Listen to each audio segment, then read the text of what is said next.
Hello there YouTube, this is Wheelchair21, and on today's rolling review, we finally come to the Power Rangers Dino Charge Para Zord with Charger that were released in this year sometime around February to April. And while I got some time over the summer during the Amazon Prime Day sale, and I'm finally looking at it now. One of the reasons why was, well, a lot of people were already reviewing it at the time, a lot of reviews had already come out. And November used to be my Mecha month, or my Gundam month, where I'd have a week of Gundam featured in the month, and sometimes do a couple of DVDs to the series, but I ran out of shows because I ran out of DVDs, yada yada yada. So, in honor of my so-called Mecha homage to Mobile Suit Gundam, I'm going to do a couple of Power Ranger Mechas this month. So, first off, the box looks pretty damn decent. I really love how the Dino Charge boxes are. I like how they're displayed, at least this time around. And honestly, it looks pretty good, and I like how it tries to capture the original Koyuger caption or detail or photo. I kind of think it is, just they, change a few things between the release, between, the good, well, I shouldn't say the good Bandai of Japan version and the American one. They're both good in their own rights. I just prefer the Japanese one, even though it's due to break. Honestly, the box, decent, great, but we're here to see the freaking Zord and actually see the Dino Charger, as well as the combination with the mecha. Now, once removing the Para Zord from its box, honestly, you can see it's really great and it's awesome.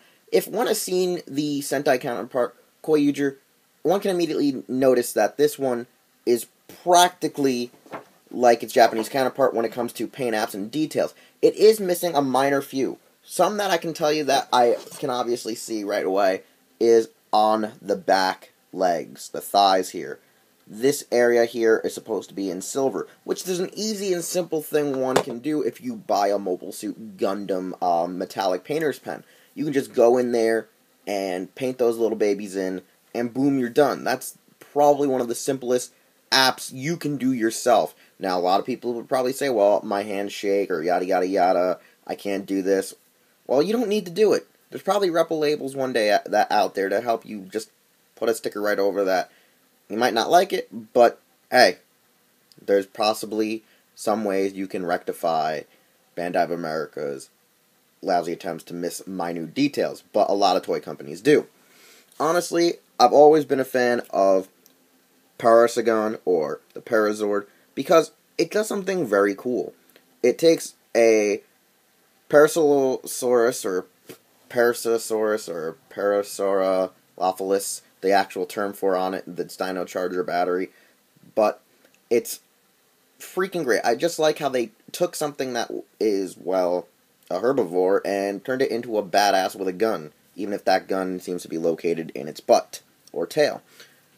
The Chargers. The Chargers are pretty damn cool. They're really small, feature QR codes for your actual Power Rangers app on your mobile devices. And I like the fact that it gives you a little bit more than just two sides. There are three sides. And I like the fact that the Zords still keep their articulation, due to the fact that, well, they need knee joints and elbow joints to actually move their feet and claws into the proper position to make them the Megazord's arm. Now, when one wants to activate the tail attack, or the gun attack, all one needs to do is simply pop out the mouth. Let me turn off my turntable. And pop this in place. Now, I'm pretty sure they changed how... Okay, no. I just don't have the mouth fully open. And all you gotta do is easily pop it in there, and it pops out. Pretty simple. I do like that you can set it and activate it yourself without said Dino Charger, because then, well, if, honestly, you couldn't redo it without your Dino Charger, that'd be kind of crappy and kill the whole point of having the gimmick and keeping your Dino Charger out so you can use it with your Morpher. That's kind of a plus compared to the Japanese counterpart, and overall, it's a little bit sturdier made, at least because the joints tend to snap and break inside. That's the pros and cons between the two. When combining Parasaur or Parasagon or the Para Zord, one simply has to just move the legs back, bring up the arms, bend in the claws at the elbow joint, do it on both sides, then pretty much pull the legs straight forward.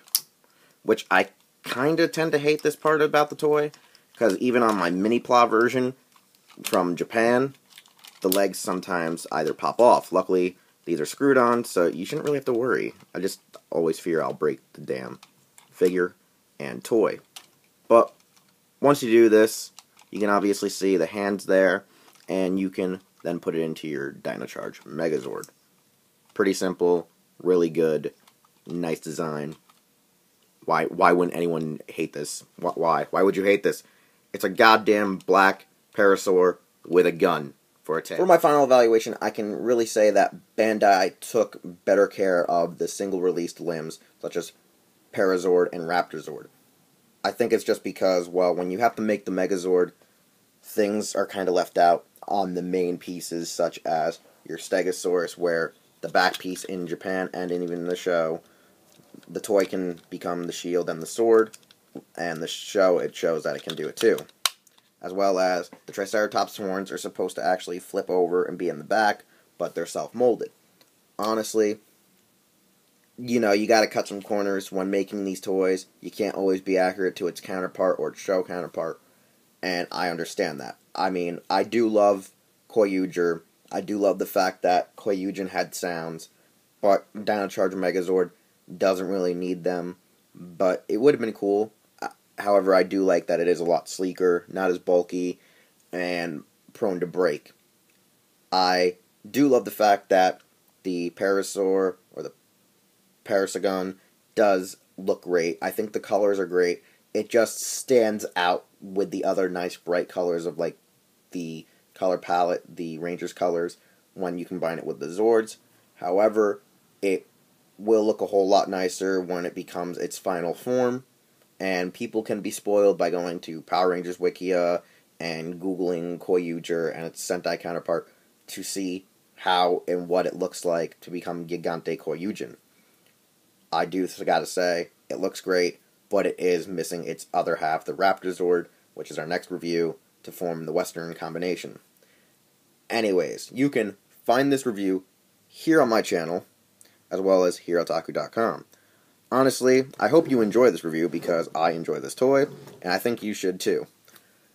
And look forward to possibly a few more mecha reviews this month, as well as possibly the return of Gundam Week. I can't really count on Gundam Week because, well, I can't really count on me finishing a couple of model kits, just because I have a small backlog, but not a crazy one like the real gunpowers of Asia. Anyways, I'll see you next time.